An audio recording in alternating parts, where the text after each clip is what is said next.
Merhaba arkadaşlar, Bahar Taş Tasarım kanalına hoş geldiniz. Uzun bir aradan sonra yine bir video çekiyorum. Çok tercih ettiğiniz ve yapımını sorduğunuz bir modelle yine bugün karşınızda olacağım. Bu şekilde tek parçasını hazırladım aksesuarımızın. Orta kısmında yine yapacağımız bazı dokunuşlar olacak. Ama öncelikle bunun aynısından bir tane daha yapacağız şimdi birlikte. Bunun için gerekli olan malzemelerimizi hemen sayalım. 6 numara kristalimiz var. 4 numara incimiz var. Ekru tonlarda incilerimiz. Ve yine arpa incilerimiz var bu şekilde uzun.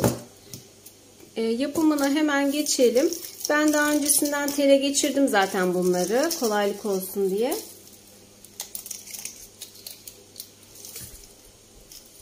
Şimdi bu arpa incimizin olduğu teli aldım ve bundan şöyle telin ucunda birazcık boşluk bırakıyorum.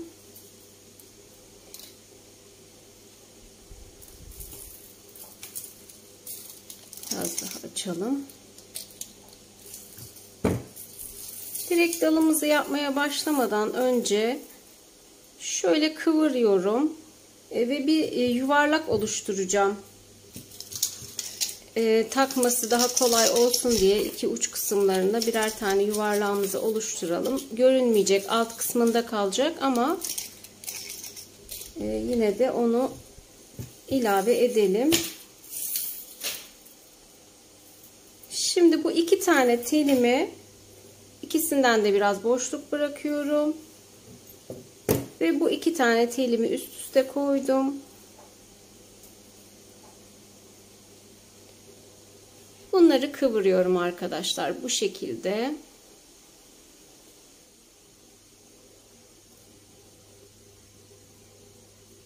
Ve parmağımla şekil verdim. Bakın parmağımla şekil verdim. Uç kısımları burada. Onları hiç kesmeyeceğim. İçinde kalacaklar. Şimdi bu şekilde yuvarlak kısmını oluşturduktan sonra arpa incimle başlıyorum. Şu aradaki mesafeyi telimi geri sararak şu başa kadar getiriyorum ki bu yuvarlağımız görünmesin. Uç kısmı bu tarafa doğru yatıracağız. Şimdi bakın bu şekilde bir boşluk bıraktım. Ve telimi kıvırdım. İnciyi yerleştirdikten sonra bu şekilde. Şimdi iki yanlara incilerimi arada böyle kıvırıyorum. Sağ sol iki tarafa da yerleştiriyorum.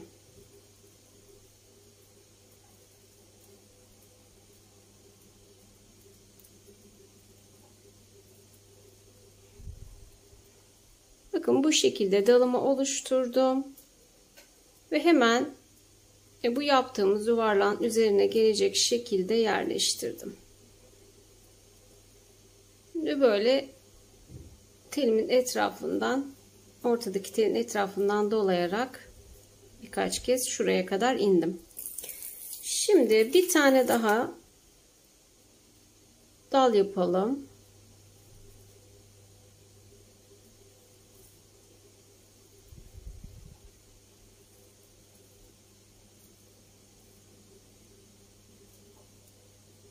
Şimdi başlangıç kısmını oluşturduktan sonra arkadaşlar hep böyle aynı şekilde ilerleyeceğiz. Ortaya kadar bu sıralamayla ilerleyeceğiz. Sadece şu başlangıç kısmında bazı yapmamız gereken şeyler var. Onları göstereceğim size. Sonrasında kaydı durduracağım. Çünkü yapımı uzun sürüyor.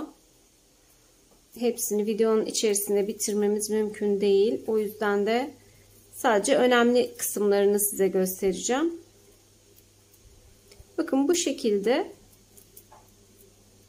bir tane daha dalımızı yaptık. Ve şimdi 6 numaralı kristalimizi aldım. Onunla bir tane dal yapacağım. Bu dalları bazı arkadaşlarımız soruyorlar.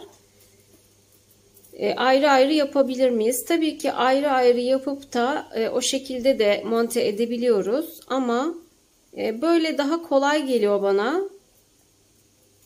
Ben yapımı pratik olsun diye bu şekilde dalları, yani tellerimin hepsini ekliyorum ve sırasıyla sonradan eklemeden hepsini birden yapıyorum. Şimdi burada yuvarlak incilerimizi de ilave edelim.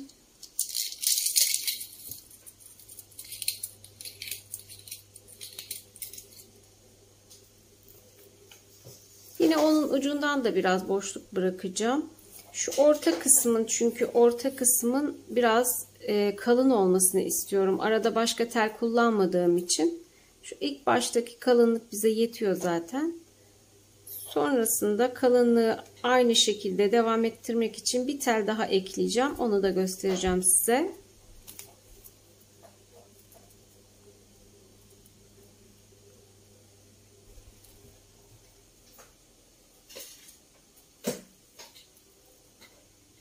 Şimdi yuvarlak incimi aldım. Bu şekilde.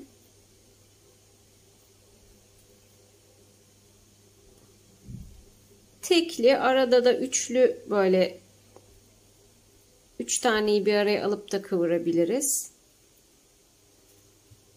Yoğunluk olması açısından.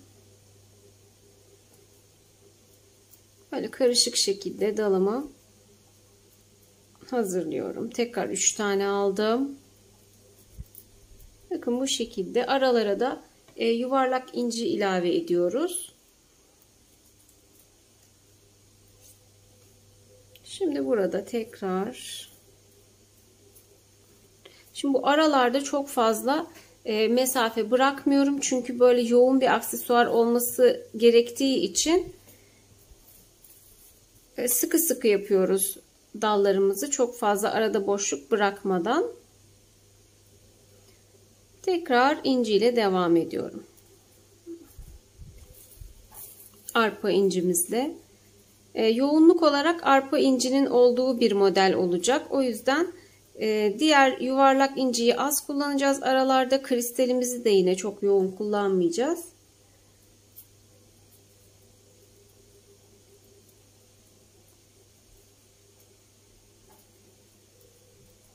Bu şekilde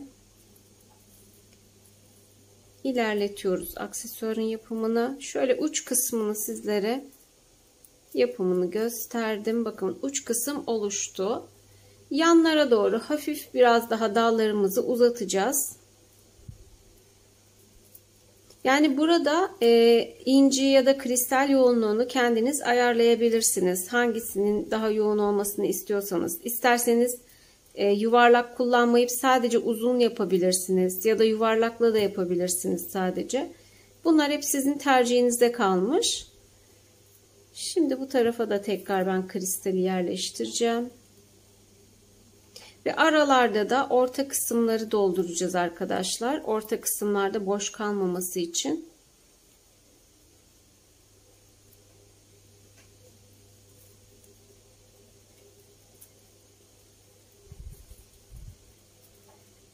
Bakın şu ortaya şimdi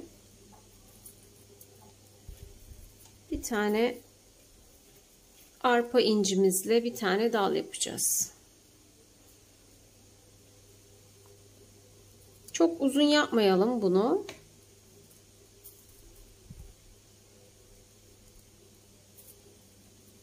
Ortaya gelecek dallarımız yanlar kadar uzun olmayabilir. Biraz daha kısa olacak.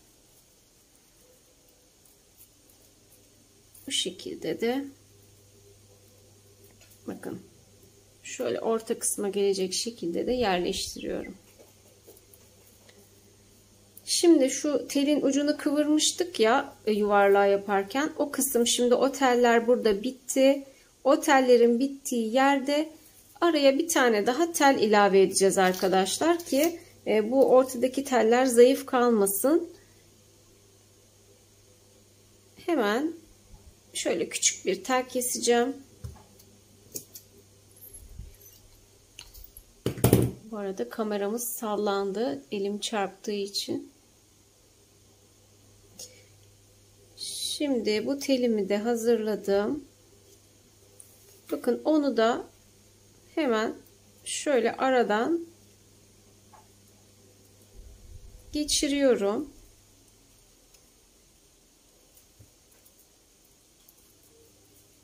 Bu tel de burada arada içinde kalınlık sağlaması için koyduk arkadaşlar. Şimdi bu tarafa bir dal yapacağız. Dediğim gibi arpa incinin ben yoğunlukta olmasını istediğim için arpa inci ile devam ediyorum.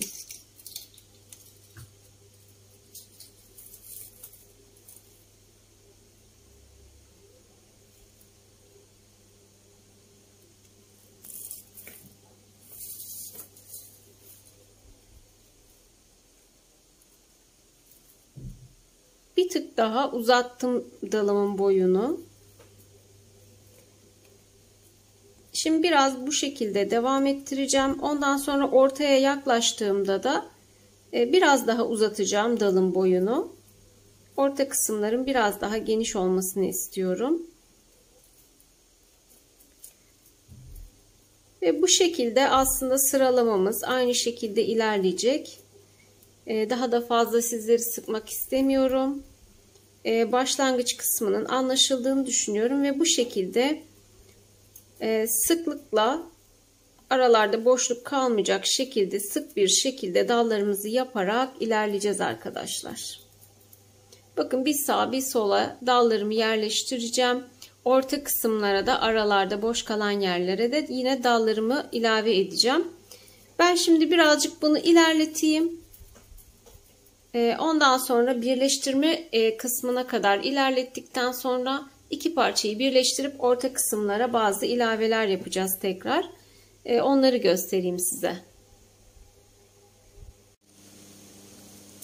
Evet, bu şekilde arkadaşlar iki parça halinde hazırladım aksesuarı. Şimdi bunları orta kısımdan birleştireceğiz. Bir tanesini diğerinin şöyle üzerine gelecek şekilde şu orta kısımda boşluk kalmayacak şekilde yerleştiriyorum.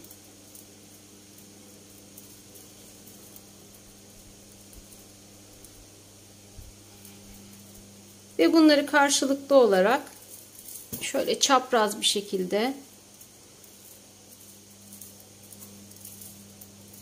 birbirine sabitleyeceğiz. Bu alttaki telimizi de diğer tarafa doğru şöyle sıkıca sarıyorum. Evet, şimdi bu uçları ilerleteceğim. Burada 4 tane telim var. Şu tellerin 2 tanesini hemen burada keseceğim.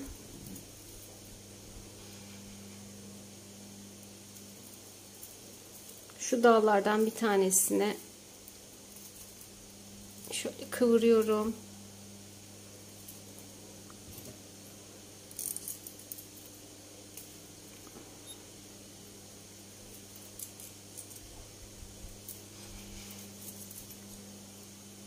Batmaması için bu şekilde bastırıyorum.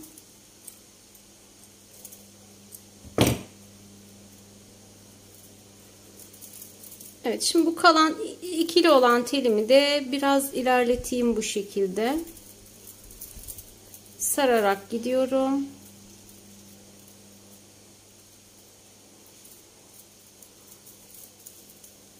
Ve onu da yine kesiyorum arkadaşlar. Aynı şekilde karşı tarafı da yine aynı şekilde yapacağız.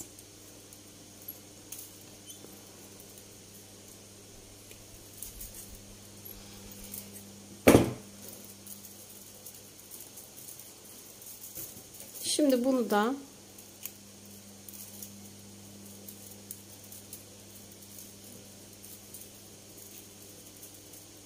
aynı şekilde keselim.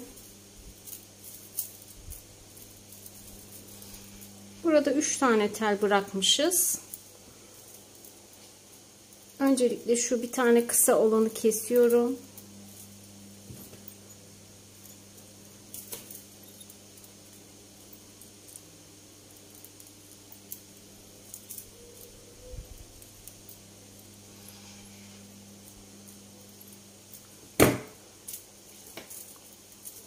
Sonra diğer 2 tane telimi de birkaç kez daha böyle dolayarak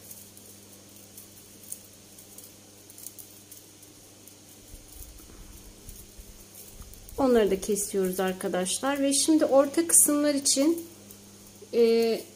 böyle küçük çiçekler hazırladım yine boncuktan. Onları ortalara yerleştireceğiz şimdi.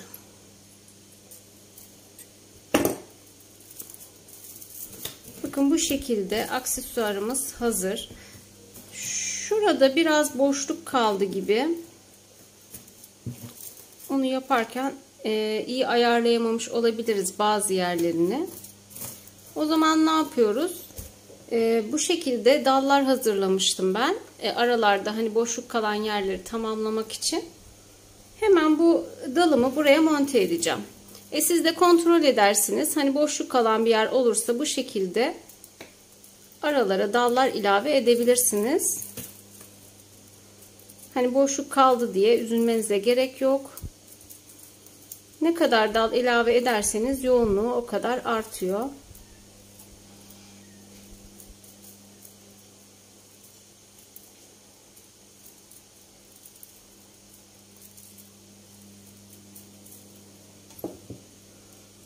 Yani dalları tek tek yapmış olsaydık bunu yapmakta daha da zorlanabilirdik arkadaşlar. Çünkü tek tek uğraşmak daha zor oluyor. Bunu biz tek seferde halletmiş olduk hepsini.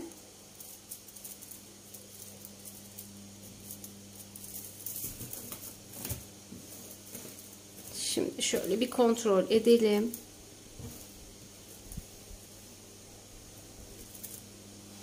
Evet, yani istersek aralara daha da fazla ilave edebiliriz. Ama şimdilik bunun yoğunluğu yeterli duruyor.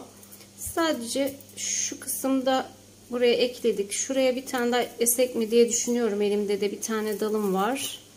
Hemen onu da ekleyeyim buraya, ortaya.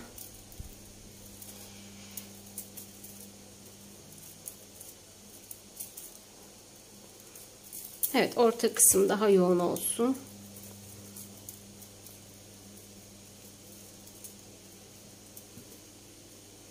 O dalımı da ekledikten sonra şimdi ortadaki çiçekleri yerleştireceğiz. Onları ben size üstten hani nasıl yerleştireceğimi bir göstereyim. Ondan sonra bu temizleme işlemlerini daha sonra kendim yapayım. Bitmiş halini göstereyim size. Fazla oyalandık çünkü videoda, farkındayım. Şimdi bu şekilde bu arpa incilerle çiçek oluşturdum. İsterseniz bunu da gösterebilirim. Fakat hani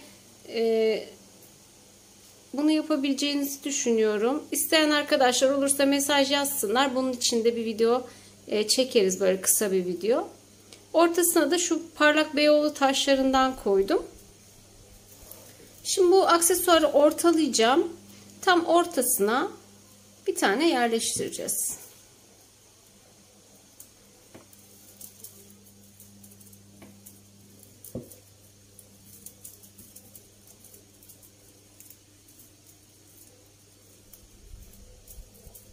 Yeni başlayan arkadaşlar çiçeği nasıl yaptığımı merak ediyorlarsa onlar için de dediğim gibi yardımcı olurum. Yine videolarda göstermeye çalışırım. Bundan sonra daha fazla video çekmeyi planlıyorum. Her videoda aynı şeyi söylüyorum arkadaşlar ama öyle yoğunluklar oluyor ki gerçekten de video çekmeye fırsat bulamıyorum. Ama şu anda daha fazla video çekme yönünde niyetim. İnşallah da daha fazla çekebilirim. Daha fazla model gösterebilirim size. Şimdi ne yapacağız? Ben bundan kaç tane şöyle ikişer tane koysam yeterli mi diye bakıyorum.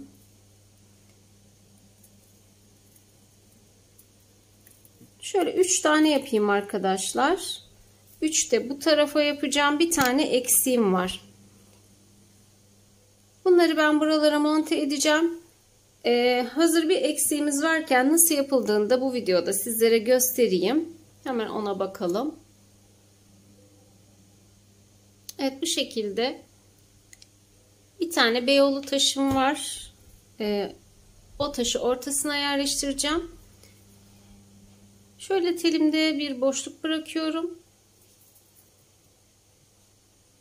Bakın şöyle minik, böyle az olacak şekilde, fazla mesafe olmayacak şekilde kıvırıyorum.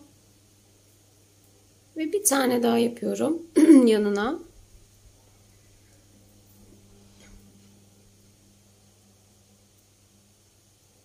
Bakın aradaki mesafemiz çok fazla değil. Böyle minik bir boşluk bırakıyorum dip kısımda. Ve hepsini, boncukların hepsini aynı boyda o şekilde boşluk bırakarak böyle yerleştiriyorum. Şimdi 5 tane yerleştirdim. Şuradaki telimi şöyle aradan geçiriyorum. Şöyle aralardan şöyle doluyoruz ki şu orta kısım bir sabitlensin. Buraya 2 tane daha ekleyeceğim.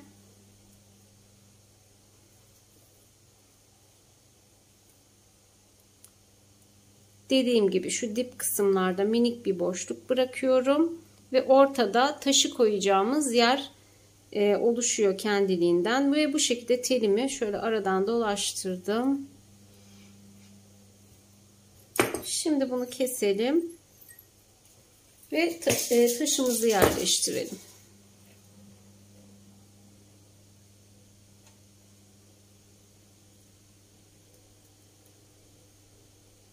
Taşı ortaya yerleştiriyorum ve arka kısımdan bu şekilde tutarak büküyoruz arkadaşlar. Ve boncuktan yaptığımız çiçeğimiz bu şekilde hazır. Şimdi dediğim gibi bu ortaya yerleştirdiğimiz gibi yanlara doğru ben böyle 3'er tane daha yerleştireceğim. Bunları temizleyeceğim ve bitmiş halini göstereceğim size. Aksesuarımız hazır arkadaşlar, bu şekilde. Gördüğünüz gibi yoğun dolgulu bir taç oldu. Ekru tonlarda. Daha sonra tekrar başka videolarda görüşmek dileğiyle diyorum. Kendinize iyi bakın. Hoşça kalın.